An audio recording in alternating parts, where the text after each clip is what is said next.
Assalamualaikum warahmatullahi wabarakatuh. Perkenalkan, nama saya Putri Pratama Permatalena dengan NIM 1804-2009, mata kuliah Studi Masyarakat Indonesia dengan dosen pengampu Pratiwi Nur Habibi, ESOS MSc.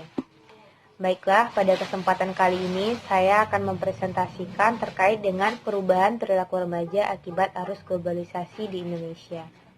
Sebelum itu, saya akan menjelaskan tentang apa itu perubahan, perilaku manusia, remaja, dan globalisasi.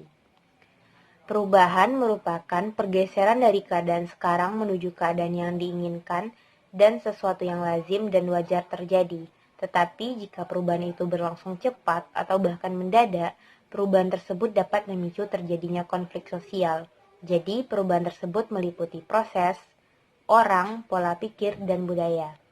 Perilaku manusia adalah sekumpulan perilaku yang dimiliki oleh manusia dan dipengaruhi oleh adat, sikap, emosi, nilai, etika, kekuasaan, persuasi, dan genetika. Perilaku seseorang dikelompokkan ke dalam perilaku wajar, perilaku dapat diterima, perilaku aneh, dan perilaku menyimpang. Penerimaan terhadap perilaku seseorang diukur relatif terhadap norma sosial dan diatur oleh berbagai kontrol sosial. Dari uraian di atas dapat disimpulkan bahwa perubahan perilaku merupakan suatu hal yang sering terkait antara satu sama yang lain. Sikap individu yang datang dari dalam akan menghasilkan satu respon dalam bentuk perilaku karena mengikuti keinginan individu tersebut dalam sadar atau tidak sadar. Sikap dapat diubah karena sikap merupakan produk dari belajar dan pengalaman. Mengubah sikap itu dahulukan dengan mengubah cara berpikir. Perilaku dibentuk namun sikap adalah sesuatu yang sukar atau untuk diubah. Oleh karena di dalam sikap tergantung emosi. Emosi pada dasarnya merupakan bawaan sejak lahir. Selanjutnya remaja adalah waktu manusia berumur belasan tahun. Pada masa remaja, manusia tidak dapat disebut sudah dewasa, tetapi tidak dapat pula disebut anak-anak. Masa remaja adalah masa peralihan manusia dari anak-anak menuju dewasa. Lazimnya, masa remaja dianggap mulai pada saat anak secara seksual menjadi matang dan berakhir saat ia mencapai usia matang secara hukum. Namun, penelitian perubahan perilaku, sikap, dan nilai-nilai sepanjang remaja tidak hanya menunjukkan setiap perubahan terjadi lebih cepat pada awal masa remaja daripada tahap akhir masa remaja tersebut. Tetapi juga menunjukkan bahwa perilaku, sikap, dan nilai-nilai pada awal remaja berbeda dengan pada akhir masa remaja. Dengan demikian, secara umum, masa remaja dibagi menjadi dua, yaitu masa awal dan masa akhir remaja. Awal masa remaja berlangsung kira-kira 13 tahun sampai 16 tahun atau 17 tahun. Dan akhir masa remaja bermula dari usia 6 atau 17 tahun sampai dengan 18 tahun, yaitu usia matang secara hukum. Dengan demikian, akhir masa remaja merupakan periode yang sangat singkat. Akhir masa remaja biasanya disebut sebagai usia belasan. Kadang-kadang bahkan disebut usia belasan yang tidak menyenangkan. Meskipun remaja yang lebih tua sebenarnya masih tergolong anak belasan tahun, sampai ia mencapai usia 20 tahun. Namun istilah belasan tahun secara populer dihubungkan dengan pola perilaku khas remaja muda. Jarang dikarenakan pada remaja yang lebih tua. Biasanya disebut pemuda atau pemudi, atau malah disebut kaum muda. Yang menunjukkan bahwa masyarakat belum melihat adanya perilaku yang matang selama awal masa remaja. Masa remaja langsung saat individu menjadi matang secara seksual, yaitu pada usia 18 tahun, yaitu usia kematangan yang resmi dibagi ke dalam awal masa remaja yang berlangsung sampai usia 17 tahun, dan akhir masa remaja yang berlangsung pada usia kematangan yang resmi. Ini merupakan masa yang penting dan rentang kehidupan suatu masa perubahan usia bermasalah saat di mana individu mencari identitas usia yang menakutkan, masa tidak realistis, dan ambang dewasa. Selanjutnya, globalisasi. Globalisasi adalah proses integrasi yang terjadi karena pertukaran pandangan dunia, produk, pemikiran, dan aspek-aspek kebudayaan lainnya.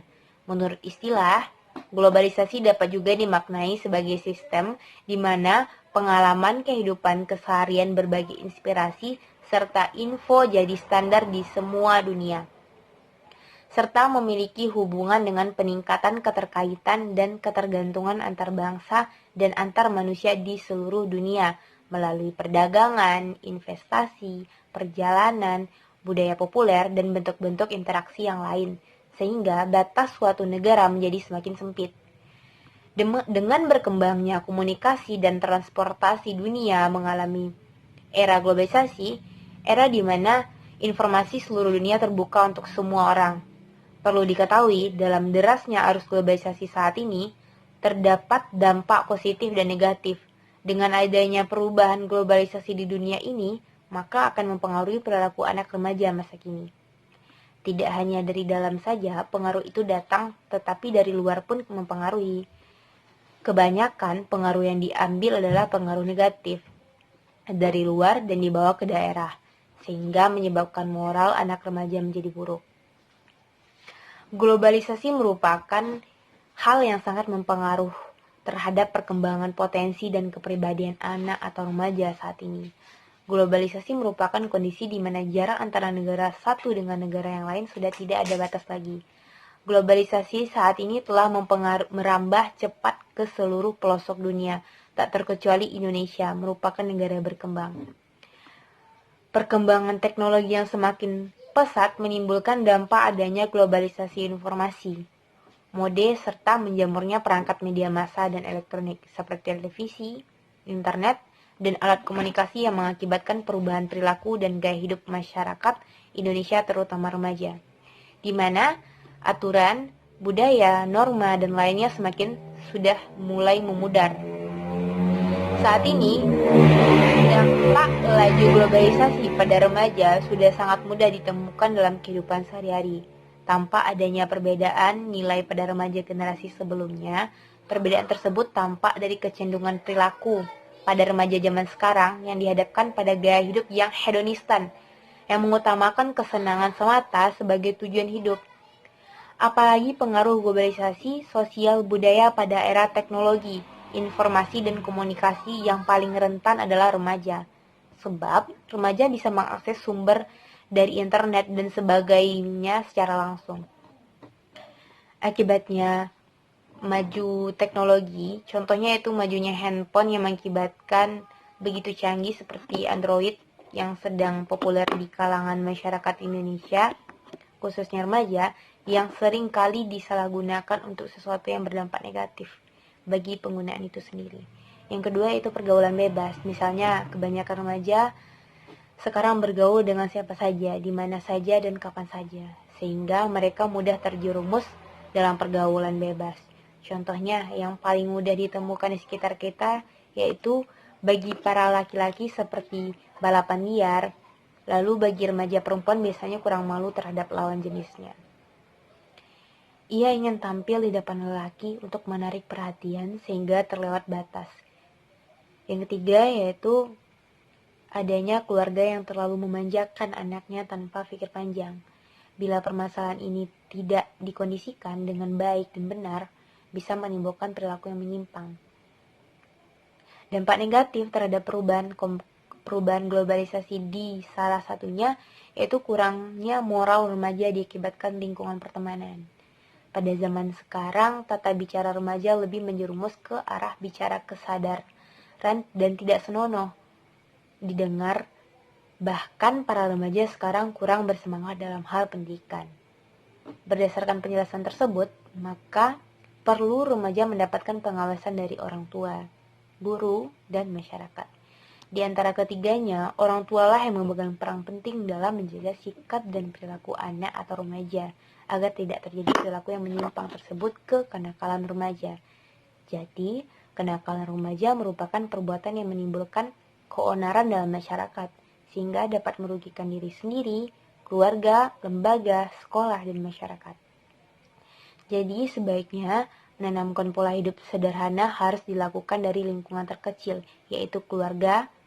Peran orang tua sangatlah penting sebagai contoh buat anak, serta para tokoh masyarakat sangatlah penting untuk selalu memotivasi remaja, baik remaja awal, tengah, dan akhir, pada hal-hal yang positif, serta selalu memberikan arahan agar remaja, terutama remaja awal, agar memiliki dasar kepribadian yang kuat, terutama meletakkan dasar-dasar religius, agar tidak melakukan tindakan atau perilaku yang menyimpang akibat kemajuan teknologi informasi. Hendaknya setiap remaja dapat mengatur perilaku dan selalu memfokuskan diri pada hal-hal yang positif sehingga tidak melakukan tindakan yang melanggar norma-norma. Baiklah, sekian presentasi dari saya. Apabila ada kesalahan, mohon dimaafkan. Billahi taufiq wal hidayah. Assalamualaikum warahmatullahi wabarakatuh.